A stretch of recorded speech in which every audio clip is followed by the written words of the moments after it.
is like Dave Anderson. Between two ferns. Between two ferns. Yeah. Yeah, Zach Galifianakis. Yes. So what's it like walking around this weekend? Oh, it's always great to be back at Camp Huronda. Yeah. And it's amazing the changes and the trees. It always amazes me how big these trees have become. I know. Makes everything else seem smaller, closer. Because when this was, I think the girls' camp planted most of these trees. Is that right? Yeah, the women that owned that camp, I think, had unbelievable foresight in a design with this stuff. Like even the wishing well, the ring of trees that's still here and this mature. Pinecone Paradise. Pinecone All Paradise. those trees. Yeah.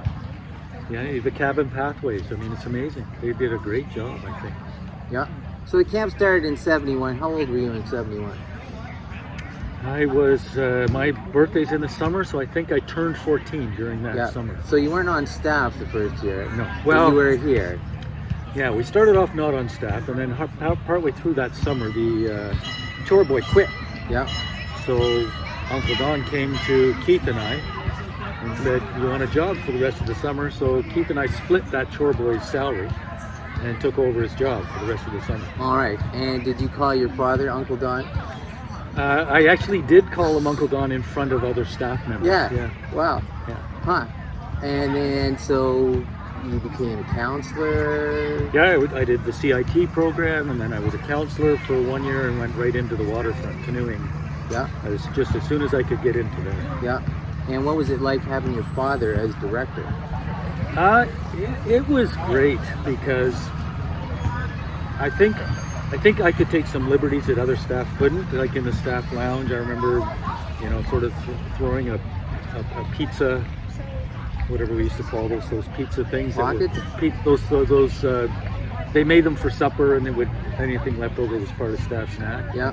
And he came in and was being silly, and I went right back at him being silly, and he took it, and it was good. He let me be a staff member and not sort of a son during the summertime.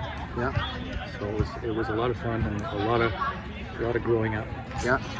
A lot of people I've been interviewing have been commenting on Uncle Don as like their hero here at camp. Yeah. Like Mike Bruce said, like he had an interview for a teaching position, and they asked him like, "What do you want the principal to be like?" And he's like, "Uncle Don."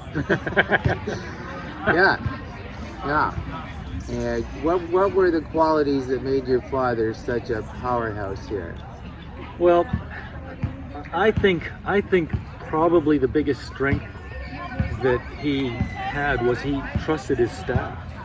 So he, expected a lot from anybody that worked for him, but he also allowed them to be their own person. Yeah. They could express, they could do crazy things, and he, sort of let you do those crazy things. And I think that's, we all got a chance to contribute our own personalities, our own ideas, and he made it an environment where we were free to do that sort of stuff. Yeah, and I think that trickled down through you really and Heather. And well, I hope so, because that was definitely an influence. Yeah, because we were rappelling off the barn and having jousts at torchlight in the middle, at midnight. Yeah, well, we were sending burning arrows from these trees down to the fire, trying to make it light. And saltpeter bombs in fires, and ask the Bruces about the size of those fires they would build back in those days. Yeah.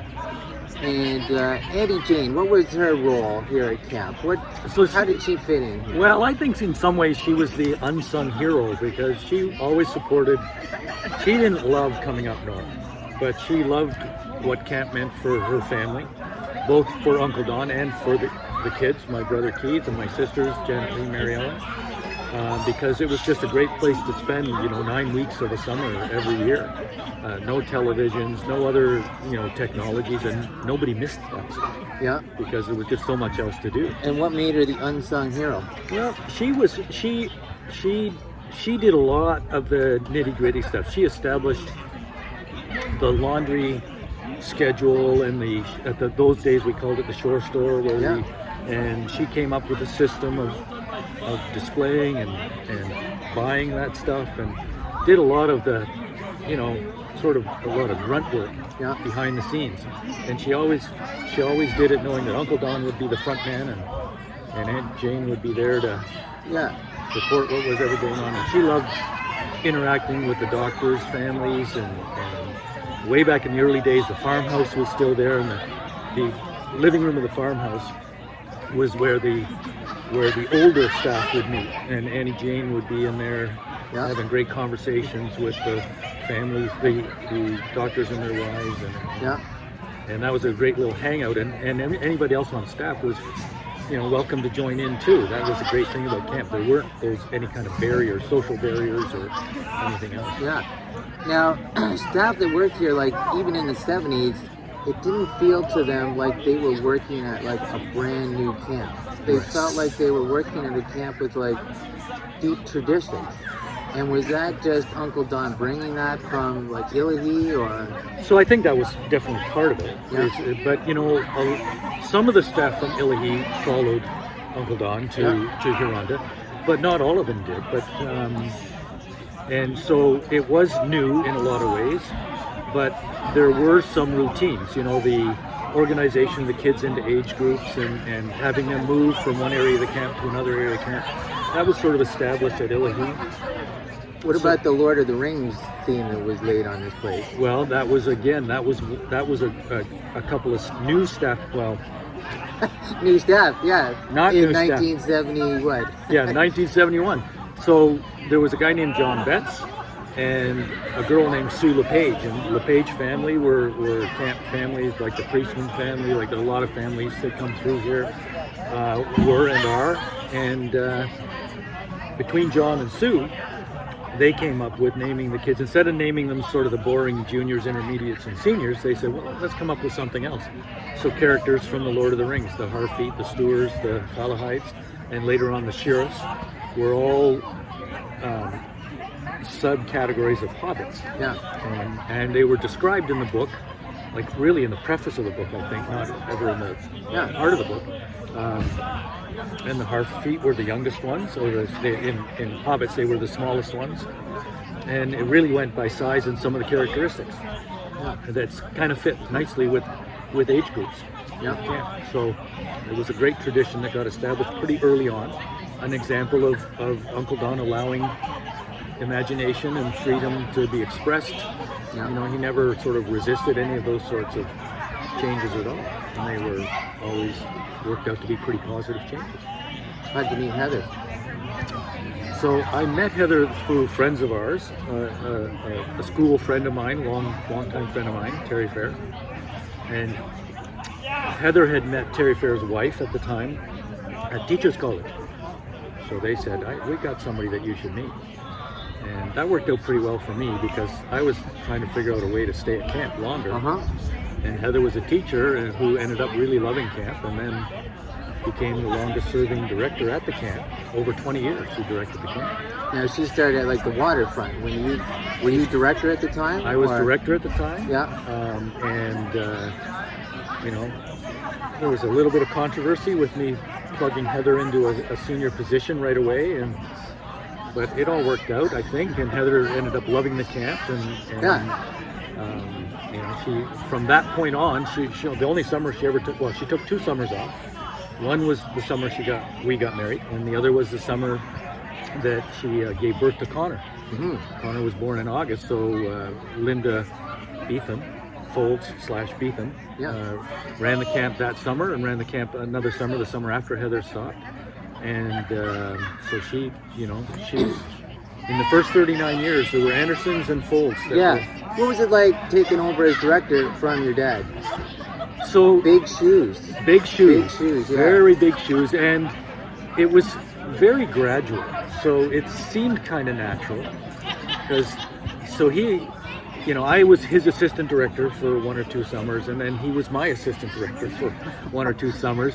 And that was hard. I think that was hard on other staff because they really, Uncle Don had always been in charge, and now I was supposed to be in charge, and he was supposed to, sit back and take my direction, and that was a challenge. But again, it worked. Yeah. He was very generous in letting me try to figure some stuff out that Yeah. I had to figure out. But I'd grown up here, and I felt like a lot of it was natural. And some of it, other people might say, was by the seat of your pants. But Yeah. you know, but when everybody on staff is sort of rowing the same way, every job at camp was a lot easier. Mm-hmm.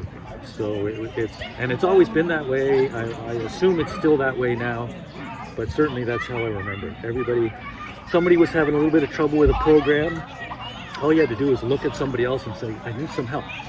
Everybody was there. Yeah. More than one would jump up to help out. Yeah. So that's the sort of the best way to describe the spirit at the camp. I think is nobody was going to be left hung out. Yeah. And And what about the transition from you to Heather? How was that? Was it hard for you to do? yeah, I think it was hard for me. Yeah. And I think I probably made it hard on Heather. Yeah. I would come up on weekends, and I would want to know everything that happened during the week. Yeah. And so eventually Heather put me in my place, and rightfully so. Well, I remember you still doing night rounds when. Yeah, I would Yeah. do night rounds. I tried to contribute when I was up. I tried to get so she could get an earlier night's sleep, maybe, because she'd had Yeah. 5 nights in a row of being up till midnight or past, Yeah. checking on stuff. So yeah, I did that for a long time. I did projects around the camp, and I nicknamed myself the tourist because I was just showing up for short periods of time, but still coming to camp. Still coming to camp. Yeah. What a legacy. Hey, just think about like your dad Yeah. starting this off. And, Yeah, my dad was really proud of his camping experience. I think professionally he would have liked to have done more as a teacher from that standpoint, but it would have meant giving up summers Yeah. here, and he didn't want to do that as much for every camper that's ever come through, as well as his own kids. Yeah. But So everybody here this work weekend is walking around because of him. yeah, right? yeah, in so many ways, it's true. I'm married to somebody because of him. Yeah. Right? Like it all just Yeah. like that is unbelievable. Yeah, it really is. And as you know, you're not the only one Yeah. that can say that they're married because of someone they met Yeah, through because this camp. is a great place to hook up. Yeah, that's true. All right. Well, good talking to you, Dave. Yeah, on that note. Thanks, Sean. Yeah, good time. Thanks, Zach. All right. Great.